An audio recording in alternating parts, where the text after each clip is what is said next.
بینەرانی خۆشەویستی تەلەڤیزیۆنی کۆمەڵا، ئازیزانی بەرنامەی دیدار، سڵاوێکی بەهاریتان پێشکەش. زۆر خۆشحاڵم بە یەکەم بەرنامەی دیدارەوە لە ساڵی نوێ ئەبمەوە میوانی ماڵەکانتان. هەر بم بۆ نەشەوە هاتنی ساڵی نوێتان لێ پیرۆزبایی دەکەم و هیوادارم ساڵی نوێ ساڵی بەرەو پێشوونی خەباتی کۆمەڵانی خەڵک لە کوردستان بۆ گەیشتن بە ئازادی بێت.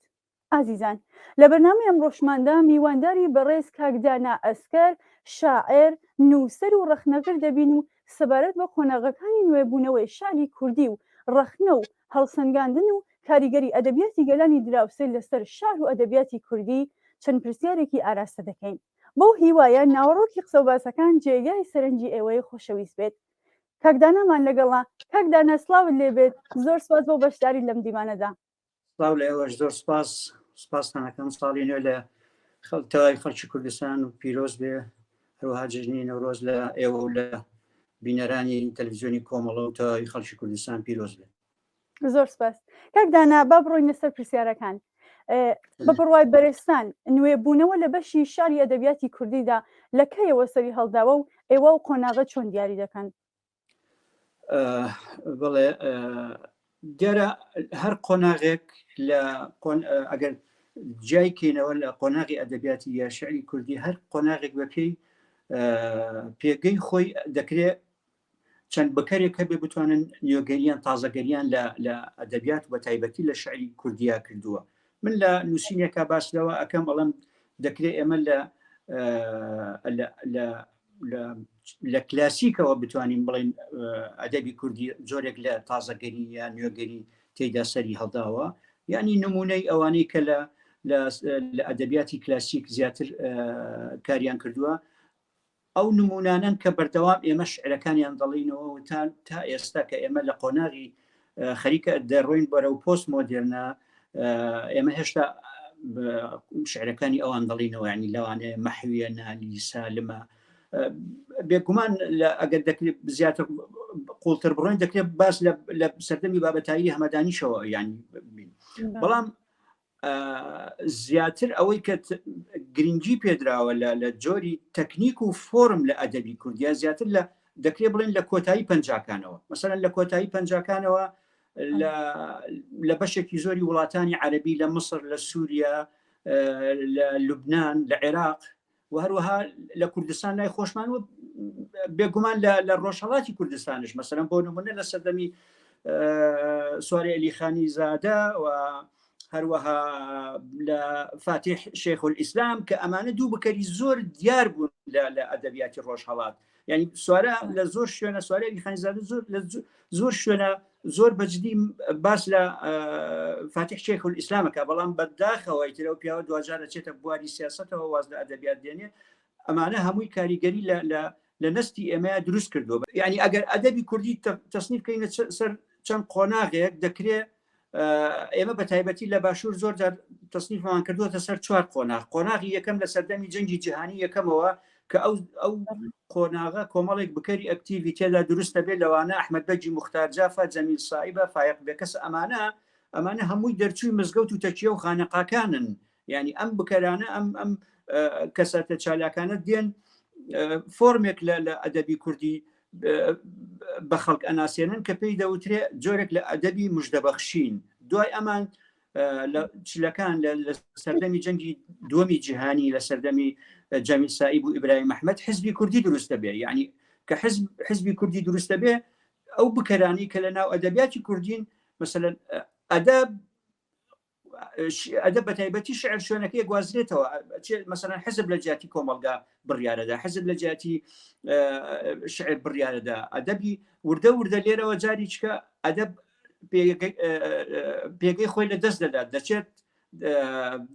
دەکەوێتە ناو قۆناغێکی کترەوە کە پێی دەوترێت قۆناغی بەرەنگاری. ئەم قۆناغی بەرەنگاریە یا قۆناغی ئەدەبی حەماسیەت یا ئەدەبی هوتافی، ئەمە بەویستی خۆت نییە. یعنی واقعی سیاسی و کۆمەڵایەتی و فەرهەنگی ناوچەکە وات لێکە ئەدەبەکەی تۆ بێ بە ئەدەبێکی تندوتیش، ئەدەبێک کە فکر و مەعریفە بەرهەم نەهێنێ. بەڵام لە دوجاردا دەبینین لە شەستەکان ئەوەی سەرەتا باسم کرد، کۆمەڵێک گەنج هەوڵ ئەدەن ڕەوتی ئەدەبی بە تایبەتی شعر لە فۆرم و تەکنیکە ئاڵوگۆڕێکی پێ بکەن بەڵام ئەو ئاڵوگۆڕە سەر ناگرێت بە حکمی ئەوەی ناوچەکەی ئێمە ناوچەی لە ڕووی سیاسیەوە بەردەوام بەرزونزمی تێدا دروستە بێ ئەو بەرزونزمیە لە ڕووی سیاسی و کۆمەڵایەتیەوە کاریگەری بەسەر ئەدەبیاتش دەبێت.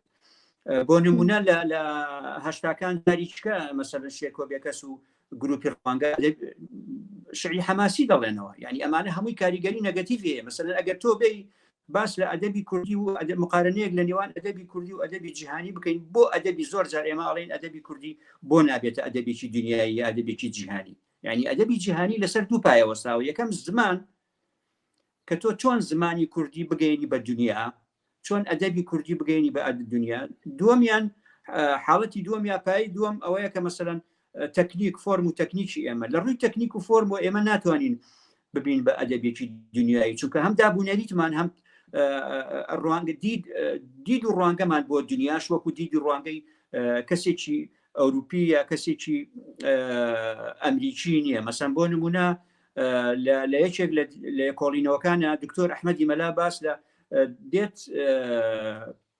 شعرێکی کاک شێرکۆ دێنێ گۆڕستانی چراکان. گۆڕستانی چراکان بە نمونە ئەو سەگە دێنێتەوە، سەگێک یان بەرازێک کاتێک کە تۆ سەگێک لە عەرعەر چۆن پەلاماری جەستەی کەسێکی ئەنفال کراوەدا، تۆ دێی ئەو سەگە بەو ناشرینیە تەشبیهەکەی، بەڵام لە ئەوروپا ئەو سەگە ئەو ناشرینی نییە. کەواتە لەم جۆرە وەسفکردنە یان لەم جۆرە تەکنیکە ئەدەبی ئێمە ناچێتە قاڵبی ئەدەبێکی دنیایەوە. بۆیە ئەمانە گرفتە بەشێکن لەو گرفتانی کە ئەدەبی ئێمە بۆچی نابێتە ئەدەبێکی جیهانی.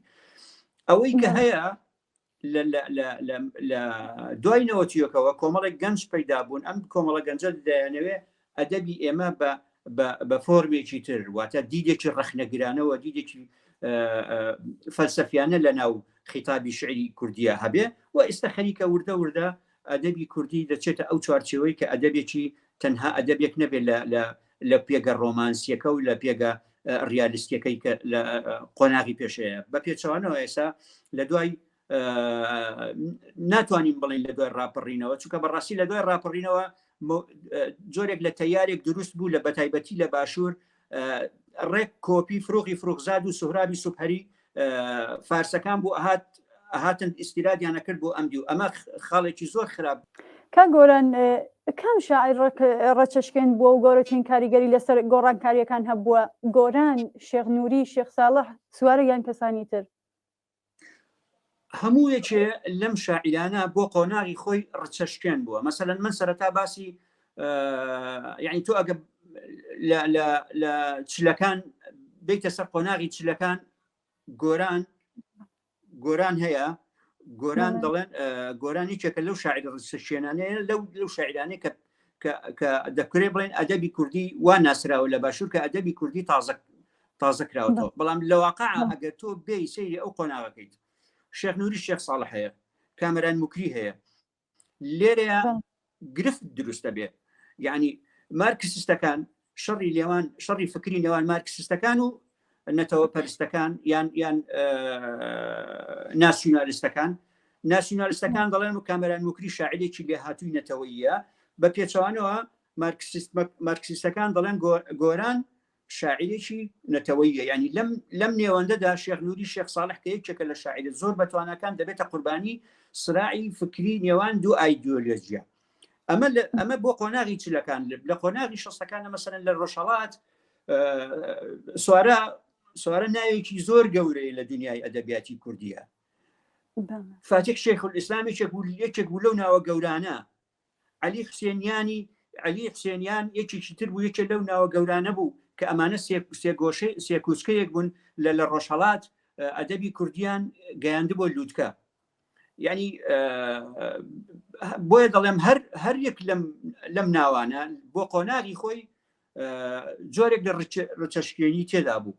بەڵام گرفتی ئەوەی ئێمە کە ئێمە ئەدەبەکەمان نابێتە خاوەن دیدگایەکی سەربەخۆ لەبەر ئەوەی نەخاوەنی میتۆدی خۆمانی، نەخاوەنی فکری خۆمانی، نەخاوەنی فەیلسوف و بیرمەندی گەوری خۆمانین. بۆیە شعری ئەمە دەچێتە چوارچێوەیەکەوە کە ڕەنگە ببێتە پاشکۆی ئەدەبی وڵاتانی دراوسێ. کاگۆران لە ئەدەبی گەلانی دراوسێدا لەم بوارانەدا کاری زۆر کراوە بۆ بەرچاوڕوونیدان و دیاریکردنی ئەو خۆناغانەی گۆڕانکاری تێدا ڕوویداوە. لا ئێمە چی کراوە ببوورە تێنەگەیشتم لە پرسیارەکەت. ئەڵێ لە ئەدەبی گەلانی دراوسێدا لەم بوارانەدا کاری زۆر کراوە بۆ بەرچاوڕوونیدان و دیاریکردنی ئەو قۆناغانەی گۆڕانکاری تێدا ڕوویداوە لای ئێمە چی کراوە بەڵێ ئێمەش بەشێکین لە ئەدەبیاتی ناوچەکە، یعنی بڵین و نەڵین ئێمە بەشێکین لەو هاوچێشەیە کە بە دەوروبەری خۆمان ئێستا مەسەن بۆ نمونە لە باشوور ئێمە کاریگەری ئەدەبی عەرەبیمان بەسەرەوەیە، ئێوە لە ڕۆژهەڵاتی کوردستان کاریگەری ئەدەبی فارستان بەسەرەوەیە،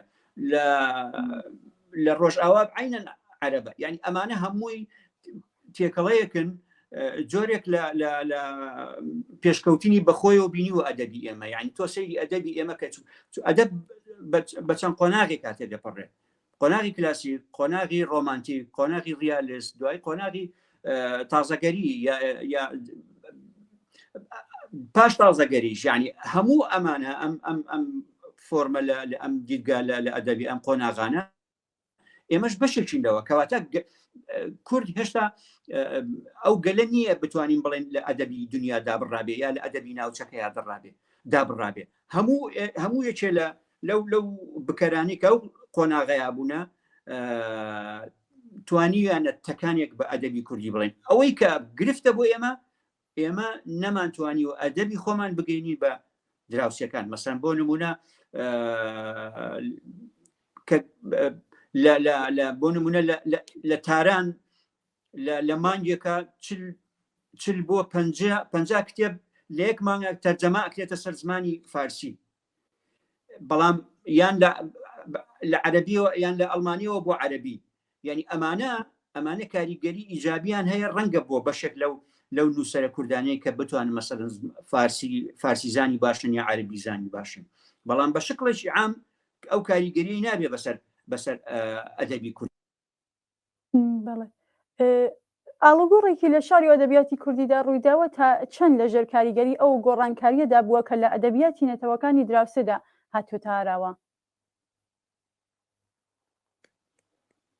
ئەوەی بۆ ئێمە گرفتە ئەوەیە کە ئێمە ئەدەبی ئێمە ناگاتە ئەوان، ئێمە هێشتا میلەتێکین پێویستمان بە ئەدەبی ئەوانی ترە، یعنی زۆر جار قسە لەسەر ئەوواکەین ئەڵێن کتێبخانەی کوردی هەژارترین کتێبخانەی دنیاە، هەژارترین بەو مانایی کە تۆ ئەچیتە بۆ نمونە ئەچیتە وڵاتێکی وەکو ئەڵمانیا، ئەچیتە کتێبخانەی گشتی ئەڵمانیا بەشێک نبینی بۆ کتێبی کوردی، لەبەرەوەی کتێبی تۆ تەرجەمە نەکراوەتە سەر زمانی ئەڵمانی یا تەرجەمە نەکراوەتە سەر زمانی فەڕەنسی، یعنی بۆیە هەژارترین زمانی دنیا زمانی کوردیە، ئێمە پێویستمان بۆیە چۆن بتوانین زمانی خۆمان یا ئەدەبی خۆمان بگەینین بەوە. من لەبیرمە لە یەکێ لە فستیڤاڵەکانی گەلاوێژ یادی بەخێر کاک شێرکۆ باسیەوەی کردوتی ئێمە هەموو ساڵە شعر بۆ خۆمان نەخوێنینەوە، فستیڤاڵ بۆ خۆمانەکەین، ئەم فستیڤاڵە پێویستی بەوەیە 6 مانگ پێش ئێستا هەموو ئەم شعرانە تەرجەمە کرابێ، ئەوانە تەرجەمە کرابێتە سەر زمانی عەرەبی، ئینگلیزی، فەڕەنسی، ئەڵمانی، بچینە هەر وڵاتێک شعرەکانی خۆمان بەو زمانانە بخوێنینەوە، بۆی ئێمە بەوان بڵێن ئێمەش ئەمەیە دیرگامان ڕوانگەمان بۆ چوونمان لەبارەی شعر، یعنی کێشەی ئێمە ئەوەیە شت بۆ خۆمان خوێنینەوە، شت بۆ خۆمان فستیڤاڵ بۆ خۆمانەکەین بۆ ئەوانی تری ناکەین، ئەمەیە خەلەلەکە ئێمە، چونکە بەردەوام ئێمە پێویستمان بەوان، ئەوان پێویستیان بە ئێمە نییە. کاک داناجەنا بەد ڕخنە و هەڵسەنگاندنت بۆ شارەکانی بەڕێز ڕامیار مەحموود کردووە، بۆچی شارەکانی ئەو بەڕێزە دەکرێت بڵێن چ تایبەتمەندیەکیان تێدا شک دەبێت؟ مەسەلەکە هەر ڕامیار خۆی تەنیا ڕامیار نییە، مەسەلەکە هەر شعری ئەو نەوەیەک هەیە، من سەرەتا ئەم ئەزەم بەوەدا نەوەیەک هەیە شعرەکانیان دەکرێت مایەی ئومێدی کۆمەلگای کوردی بن، مەسەلەن زۆرێک لەو شاعران، مەسەلەن ئەگەر کاک بەختیار عەلی وەکو شاعریش تەماشاکە یەکێکە لەو شاعیرە باشانە، ماردین ئیبراهیم یەکێکە لەو شاعیرە باشانە، ساڵح سوزەنی یەکێکە لەو شاعیرانە، ینی دەکرێتەوە بەدەیان شاعری تر هەیە، مەسەلەن لە باشوور، لە ڕۆژئاوا، لە ڕۆژهەڵات، ینی ئەمەی کەم من تەرکیزم کردە سەر دەقەکانی ڕامیار تەنها لەبەرە بوو ڕامیار دیوانەکەی خۆی ڕێکهێنای چاپی کرد و هەموو شعرەکانی هێنا، من لەو ڕوانگەیەوە وەک نمونەیەکی شعری تازەی کوردی ئەمە قسەم لەسەر دقەکانی ڕامیار کرد ئەجینە هەموو یەکێ لەوانەی تر ئەوانەیە کە من باسم کردووە خەڵکی ترش هەن شعری من بۆی ئەڵێمنەوەیەکەیە جێی ئومێدی دوا ڕۆژی شعری کوردین و نمونونەکە ئەو نمونەیە کە من ئاماژەم پێداوە ڕامیارە لەناو ئەو نمونانەی تر یعنی دەکرێت من لە دوا ڕۆژە بە زنجیرە لەسەر تەواوی ئەو شاعرە تازەگەرانە بنووسم کە ئاماژەم پێداوە لە زاکی لەمدا هەیە. تا چەند پێویستە لەم وارەدە ئاوڕ لە بەرهەمە ئەدەبیەکان بدرێتەوە و هەڵسەنگاندنیان بۆ بکرێت و ئایا تا ئێستا لەم بوارەدا هیچ کارێکی بەرچاو کراوە؟ والله ئەوەی کە کرابێت تەنها کاری تاکە کەسیە زانی ئەمڕۆ چاپ و بڵاو کراوە بە شێوەیەکی زۆر بەربڵاو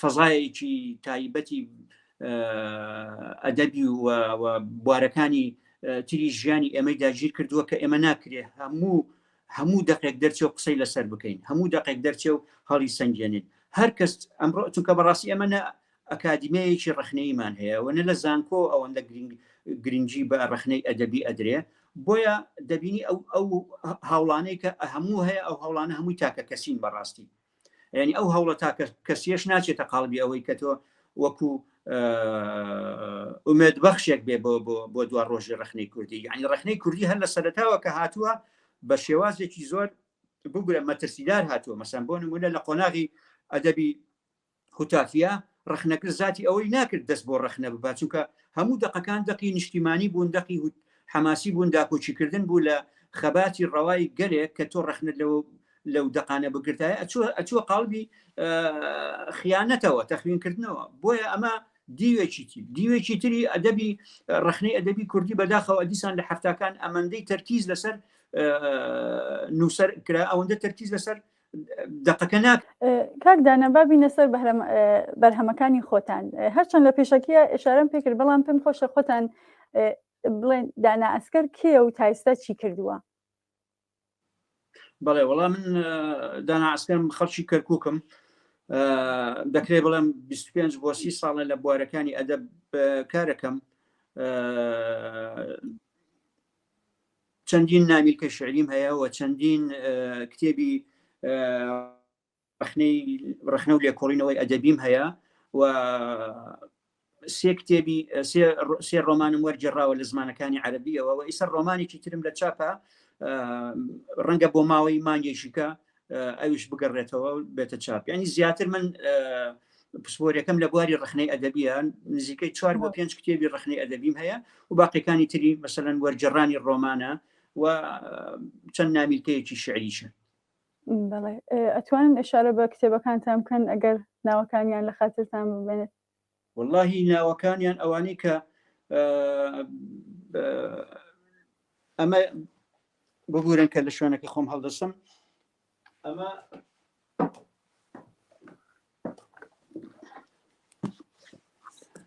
ئەمە بەشێکن لەو کتێبانی کە ئێستا لە بەردەستمە ئەمە یەکێکیان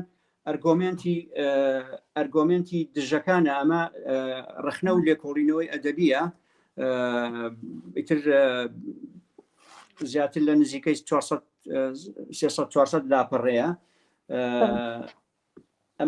ئەمە ڕۆمانێکی وەرگێڕانە لە عەرەبیەوە وەرگێڕاوە ڕۆمانێکە زیاتر گزارش دوو مێژووی تەوزیف کردووە لە ناو ڕۆمانە مێژووی قڕکردنی جوولەکەکان و مێژووی سەردەمی شارستانیەتی سۆمەری من ئەمە وەرگێڕاوە لە عەرەبیەوە مش ڕۆمانێکی ترە کشوڵات بمش لە عەرەبیەوە وەرگێڕاوەیەکە لە ڕۆمانانەی کە لە 16 پیشەنگای عەرەبی قەدەغە کرا ئەم ڕۆمانە عەرز بکرێت وەرگێڕاوەتە سەر زمانی کوردی ئەمش کتێبێکی کە ململانێ لەگەڵ پرسیار کۆمەڵێک دیداری ئەدەبی و دیداری سیاسیە لەگەڵ مناکراوە و کۆمەڵێک کتێبی ترشم هەیە بڕاکە ئێستا لە بیرم نییە کتێبەکان ئەگەر دەکرێت بیهێنم تەماشای ئەوانشکەم بیرم نیە نەکێشەمان یەکەکدانە بەس یەک داواکاریم هەیە دەکرێت بەرهەمێکی شعری خۆتان پێشکەش بە ئێمە بینەرانی کۆمەڵە تیڤی بکەن؟ واللهی من لەگەڵ کاک سعیدی شاقسم کردوتم حەزم بە شعر نییە بەڵام لەبەر خاتری ئێوە شعرێک هەرە خوێنمەوە وتم من تا ئێستا قەت هەرچەندە بەرنامە کراوە حەزم نەکردووە شعری تا بخوێنەوە، بەڵام ئەم شعرە حەزەکەم بیخوێنەوە. زۆر سپاس. بەڵێ بە بۆنەی نۆرۆزەوە و بەرنامەی دیدارەوە. هەر بە ناونیشانی سەیتەرە بڵێ کە هاتمە کۆیە حەزم دەکرد لە سەیتەرە لە بری ئەوەی پێم بڵێن کاکە هەویەکەت، پێم بڵێن حەزت بە جیهان گۆرانی خارە تایرە، پێم بڵێن دەزانی حاجی قادری کۆی لە داخی چی نیشتیمانی بەجێهێشت، لە هەولێر پێم بڵێن چی عەبدولخالق معلوفی تیرۆر کرد. ئەدی بۆ لە بیرکرا کە هاتمە زاخۆ لە سەیتەرە پێم بڵێن چایخانەکەی تەحسین تەها دەکەوێتە ئاوازی کام گەڕەکەوە.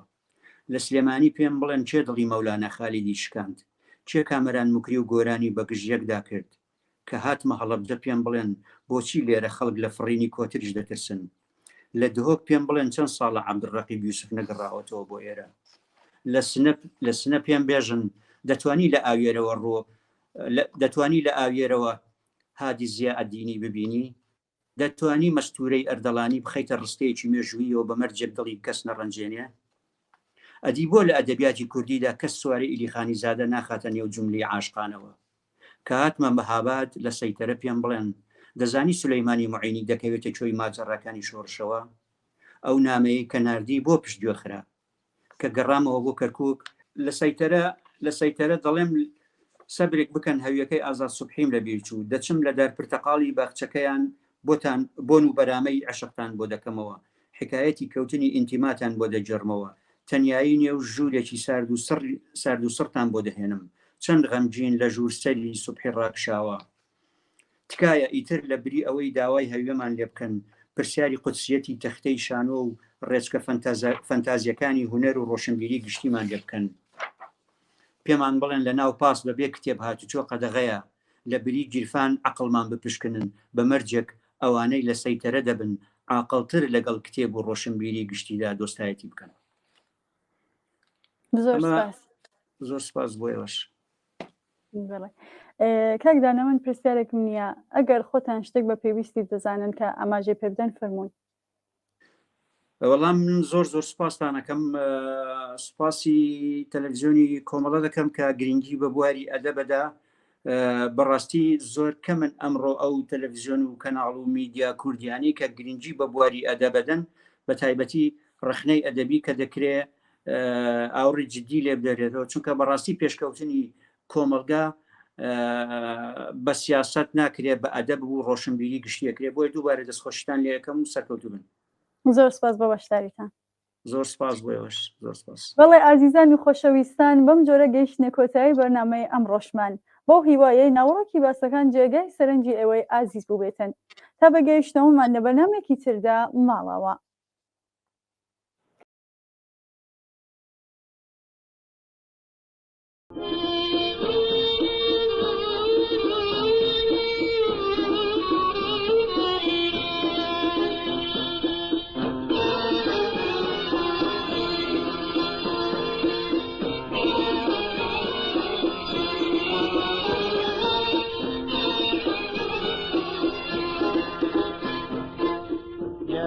نبسيتي يا نبسيتي يا نبسيتي ليل بسيتي تخوى بسيتي درد مينتي يا جانب بسيتي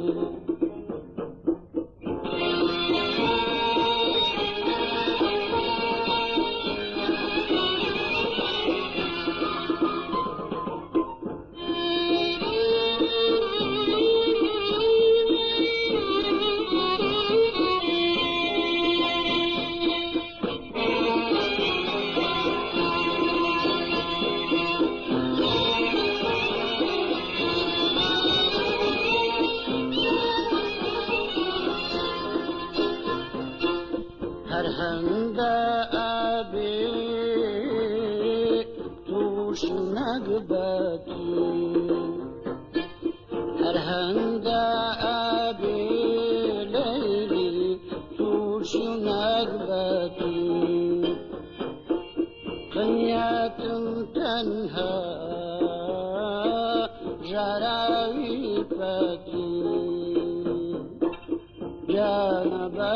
بسنتي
هردو گرفتار یک آسردین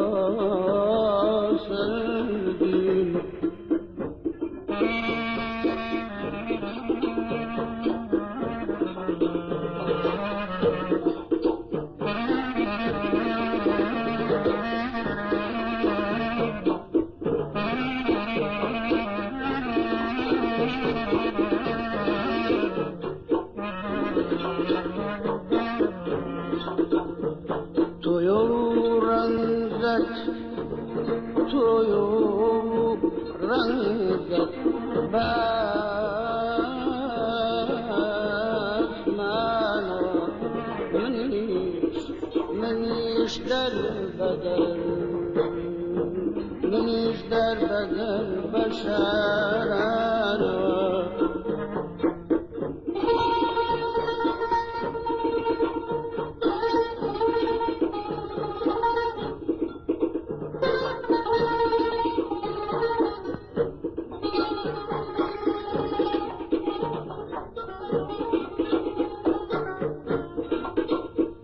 دخلتم أيمن دخلتم أيمن دخلتم أيمن قبلي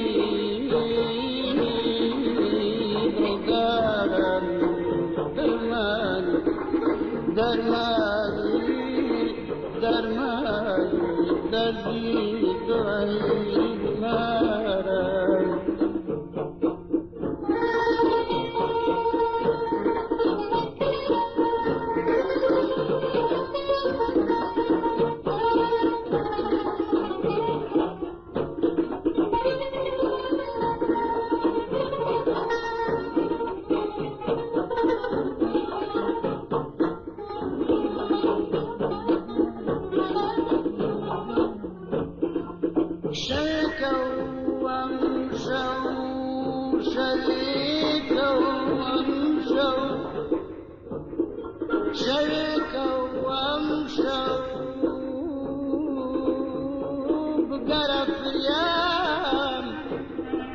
شهكوا أمشوا بقرف ريام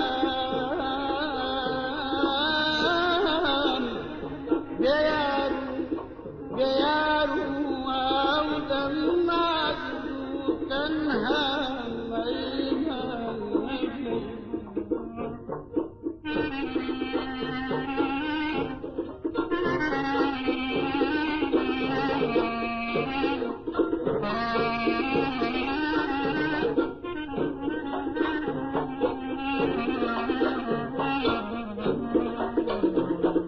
زلزاروا بيزار زلزاروا بيزار فسق غمزين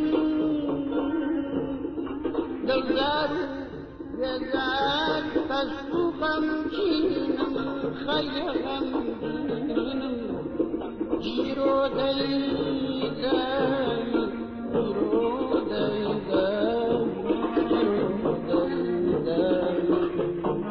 جوداي ليل شبيه ليل يقوم غريب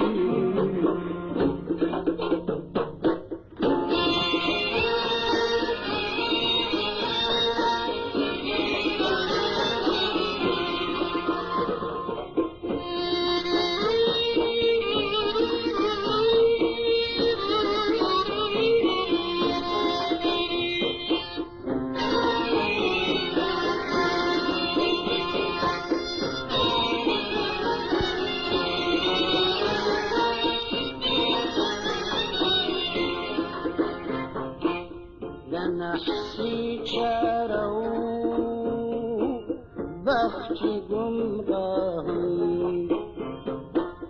لنحشي تروا بخشي قمراهم حنان براوا ديلي لنا رواهم تخوى بسيتي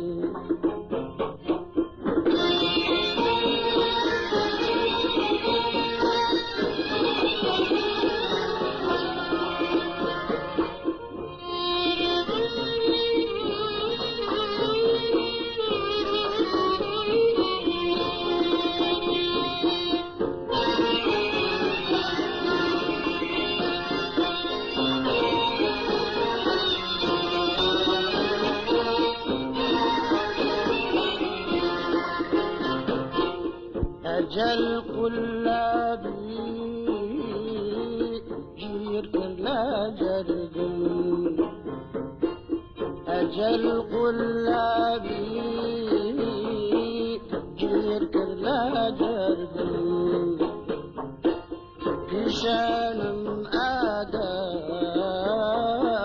نشاني مرقم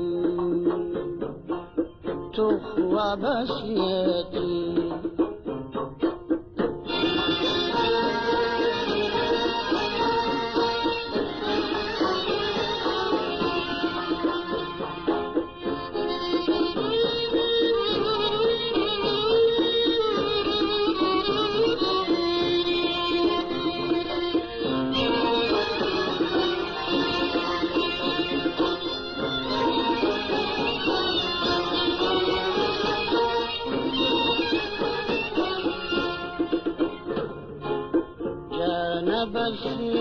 بسيتي جانا بسيتي جانا بسيتي تخوى بسيتي توشي ندبتي جانا